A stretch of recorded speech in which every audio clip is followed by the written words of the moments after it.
ದಾವಣಗೆರೆ ನಗರದ ಶ್ರೀಗಂಧ residency hotel ಸಭಾಂಗಣದಲ್ಲಿ ಯನ್ನಪೋಯ ಹಾಸ್ಪಿಟಲ್ ಹಾಗೂ ಮೆಡಿಕಲ್ ಕಾಲೇಜ್ ವತಿಯಿಂದ 14ನೇ ಪ್ರಾದೇಶಿಕ ಸ್ನೇಹ ಸಮ್ಮೇಳನ ಕಾರ್ಯಕ್ರಮವನ್ನು ಏರ್ಪಡಿಸಲಾಗಿತ್ತು. ಈ ಕಾರ್ಯಕ್ರಮವನ್ನು ಹರಿಹರ ಶಾಸಕರಾದ ಬಿಪಿ ಹರೀಶ್ ರವರು ಉದ್ಘಾಟಿಸಿದರು. ನಂತರ ಯನ್ನಪೋಯ ಹಾಸ್ಪಿಟಲ್ ಜೊತೆಗೆ ಸೇವೆ ಸಲ್ಲಿಸಿದವರಿಗೆ ಸನ್ಮಾನಿಸಿ ಗೌರವಿಸಲಾಯಿತು. ವರದಿ ಶೇಬ್ ಅಹಮದ್, ವಾರ್ತಾ ಮಾಧ್ಯಮ, ದಾವಣಗೆರೆ. ಮಾನವೀಯತೆ ದೃಷ್ಟಿಯಿಂದ ಅತಿ ಕಡಿಮೆ ವೆಚ್ಚದಲ್ಲಿ ರೋಗಿಗಳಿಗೆ ಚಿಕಿತ್ಸೆಯನ್ನು ಕೊಡ್ತಕ್ಕಂಥ ವ್ಯವಸ್ಥೆಯನ್ನು ಮಾಡಿಕೊಂಡು ಅದಕ್ಕೆ ಒಂದು ತಂಡವನ್ನು ರಚಿಸಿ ಆ ತಂಡದಿಂದ ಸರಿಯಾದಂಥ ಮಾರ್ಗದರ್ಶನ. ಈಗ ಯಾರಾದರೂ ಒಬ್ಬ ರೋಗಿ ನಮ್ಮ ಭಾಗದಲ್ಲಿ ತೊಂದರೆ ಆದಂಥ ಸಂದರ್ಭದಲ್ಲಿ ಏನಪ್ಪ ಮಂಗಳೂರಿಗೆ ಹೋಗಬೇಕು, ಅಲ್ಲ ಆಸ್ಪತ್ರೆ ಎಲ್ಲಿದೆನೋ ಏನೋ ಹೇಗೋ ಅಂತಕ್ಕಂಥ ಭಯ. ಏಕೆಂದರೆ ರೋಗಿ ಅಂದರೆ ಮೊದಲೇ ಭಯದಲ್ಲಿರ್ತಾನೆ. ಅಂಥ ಸಂದರ್ಭದಲ್ಲಿ ಸ್ವಲ್ಪ ಮಾರ್ಗದರ್ಶನ ಸಿಕ್ಕಂತಾದರೆ ಅವನಿಗೆ ಧೈರ್ಯದಿಂದ ಹೋಗ್ತಕ್ಕಂಥ ತೀರ್ಮಾನ ತೆಗೆದುಕೊಂಡು ಹೋಗ್ತಾನೆ. ಆದರೆ ಪ್ರಾಸ್ತಾವಿಕ ನುಡಿಗಳ ಮತ್ತು ಸ್ವಾಗತ ಮಾಡಿದಂಥ ನಮ್ಮ ಡಾಕ್ಟ್ರು ಮಾರ್ಕೆಟಿಂಗ್ ಅಂತಕ್ಕಂಥ ಪದ ಉಪಯೋಗಿಸಿದರು. ನನಗನ್ನಿಸ್ತದೆ ಇದನ್ನು ಮಾರ್ಕೆಟಿಂಗ್ ಅಂತಕ್ಕಂಥದಕ್ಕೆ ಇನ್ನೊಂದು ಪರ್ಯಾಯ ಪದ ಉಪಯೋಗಿಸಿದರೆ ಒಳ್ಳೆಯದು. ಮಾರ್ಕೆಟಿಂಗ್ ಅಂದ ತಕ್ಷಣ ಅದು 100% ವ್ಯಾವಹಾರಿಕ ಪದ ಆಗ್ತದೆ.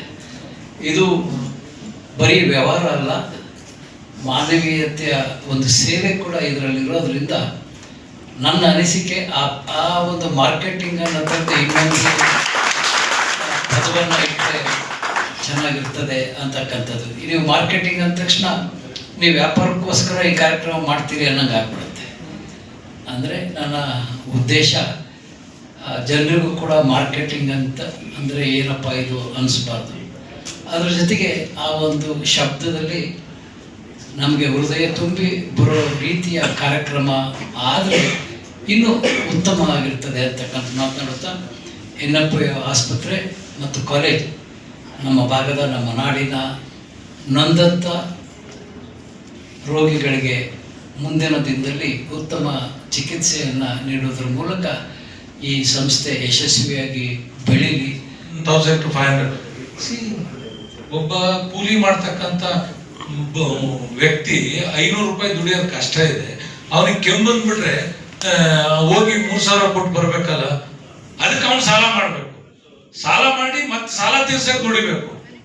ಎಂತ ಕರ್ಮ. ಅದಕ್ಕೆ ನಾನು ಸರ್ಕಾರ ನಾವ್ ಏನ್ ಕೊಡೋದು ಬೇಡಪ್ಪ, ಶಿಕ್ಷಣ ಮತ್ತು ಆರೋಗ್ಯ ಇವೆರಡು ಕೊಟ್ಬಿಟ್ರೆ, ಇವತ್ತು ಶಿಕ್ಷಣ ಹೆಚ್ಚು ಕೊಟ್ರೆ ನಾವು ಬದುಕಲಿರುವ NFI ಆಸ್ಪತ್ರೆ ಎಲ್ಲ ನಮ್ಮ ಆಸ್ಪತ್ರೆಯ ಮುಖಂಡರೆ ಮತ್ತು ಏನು ಈ ಭಾಗದಿಂದ NFI ಆಸ್ಪತ್ರೆಗೆ ಕಳಿಸ್ತಕ್ಕಂಥ ಕೆಲವರು ಕಾರ್ಯಕರ್ತರು ಮುಖಂಡರಿದ್ದಾರೆ. ಆ ಒಂದು ಕಾರ್ಯಕರ್ತರು ಹಂಗಾಗಿ ಅವರೆಲ್ಲರೂ ಕೂಡ ನಮ್ಮ ಮೊಹಮ್ಮದಿ ಅವರು ಭಾಳ ಶ್ರಮ ಪಡ್ತಾರೆ. ಯಾಕಂದ್ರೆ ಅವ್ರು ಎಲ್ಲ ಕಡೆಗೆ ತಿರುಗಾಡಿ ಹೇಳೋದು ಪೇಷಂಟಿಗೆ ಈಗ ಅನುಕೂಲ ಆಗ್ತೈತಿ, ಈ ರೀತಿ ನೀವು ಹೋಗ್ರಿ, ಎಲ್ಲ ಹೆಚ್ಚು ಕಡಿಮೆ ಎಲ್ಲ ಫ್ರೀನೂ ಆಗ್ತೈತಿ ಅಂತಂದು ಹೇಳಿದ್ರು. ಈಗ ಯಾರೋ ಒಬ್ಬರಿಗೆ ಪ್ರಚಾರ ಮಾಡಕ್ಕಂದ್ರೆ ಹೇಳಿದ್ರು, ಮಗು ಬಾಣ್ತಿ ಎರಡೂ ಕೂಡ ಸುರಕ್ಷಿತವಾಗಿ ಅವರಿಗೆ ಡಿಸ್ಚಾರ್ಜ್ ಆಗೋ ತನಕ ಕೂಡ ಫ್ರೀಯಾಗಿ ಮಾಡ್ತೇವೆ ಅಂತ. ಅದು ನಿಜವಾಗ್ಲೂ ಕೂಡ ಬಹಳ ಆಶ್ಚರ್ಯ ಅಂತ ಕೆಲಸ. ಇವತ್ತು ಏನು ಆಸ್ಪತ್ರೆಗೆ ಹೋಗ್ಬೇಕಂದ್ರೆ ಇವತ್ತು ಬಹಳ ಚಿಂತೆ ಮಾಡ್ತಾರೆ. ಯಾಕಂದ್ರೆ ಇವತ್ತು ಆಸ್ಪತ್ರೆಗೆ ಬಂದ ಕೂಡಲೇ ಒಂದು 25,000 ಇಕ್ಕಿಂದ ಆಸ್ಪತ್ರೆ ಒಳಗೆ ಹೋಗ್ಬೇಕಾಗ್ತದೆ. ಹಂಗಾಗಿ ಇವತ್ತಿನ ದಿವಸ ಏನು ಇದೊಂದು NFI ಅನ್ನೋ ಒಂದು ಸಂಸ್ಥೆ ನಿಜವಾಗ್ಲೂ ಕೂಡ ಬಡವರಿಗೆ ಬಹಳ ಆಶ್ರಯ ಆಗೈತಿ, ಬಹಳ ಒಳ್ಳೇದಾಗ್ತೈತಿ, ಒಳ್ಳೇದಾಗೈತಿ. ಇನ್ನು ಮುಂದೆ ಕೂಡ ನಮ್ಮ ಹರಿಯಾಣಲ್ಲೆಲ್ಲ ಕೂಡ NFI ಆಸ್ಪತ್ರೆ ಅಂದ್ರೆ ಬಹಳ ಖುಷಿಯಿಂದ ಹೋಗ್ತಾರೆ, ಸಂತೋಷದಿಂದ ಹೋಗ್ತಾರೆ. ಎಲ್ಲರೂ ಕೂಡ ಆಸ್ಪತ್ರೆಗೆ ಹೋಗಿ ಆರಾಮಾಗಿ ಬರೋ ಜನ 99%. ಬೇರೆ ಆಸ್ಪತ್ರೆಗಳೆಲ್ಲ ನೋಡ್ತಾರೆ, ಅವ್ರು ಆರಾಮಿದ್ರೆ ಇದು ಡಿಸ್ಚಾರ್ಜ್ ಮಾಡಲ್ಲ, ಇನ್ನು ಆರಾಮಿಲ್ಲ ಅಂತಾರೆ.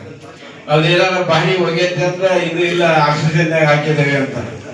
ಹಂಗಾಗಿ ಮತ್ತೆ ಅಲ್ಲಿ ಆಸ್ಪತ್ರೆ ಇನ್ನೊಂದು ವಾರ 4 ದಿವಸ ಇಟ್ಕೊಂಡು ಸಾಕಷ್ಟು ಬಿಲ್ ಮಾಡಿ ಆಮೇಲೆ ಇರೋ ಬಂಗಾರ ಗಿಂಗಾರ ಕೂಡ ಒತ್ತಿಟ್ಟು ಹೋಗಿ ಬಾಡಿ ತಗೊಂಡ್ಬರ್ಬೇಕು ಅಂತ ಪರಿಸ್ಥಿತಿ ದಾವಣಗೆರೆ ಆಸ್ಪತ್ರೆ ಕಣ್ಣಿಗೆ ನೋಡಿದ್ದೇವೆ, ನಾವು ಕೇಳಿದ್ದೇವೆ.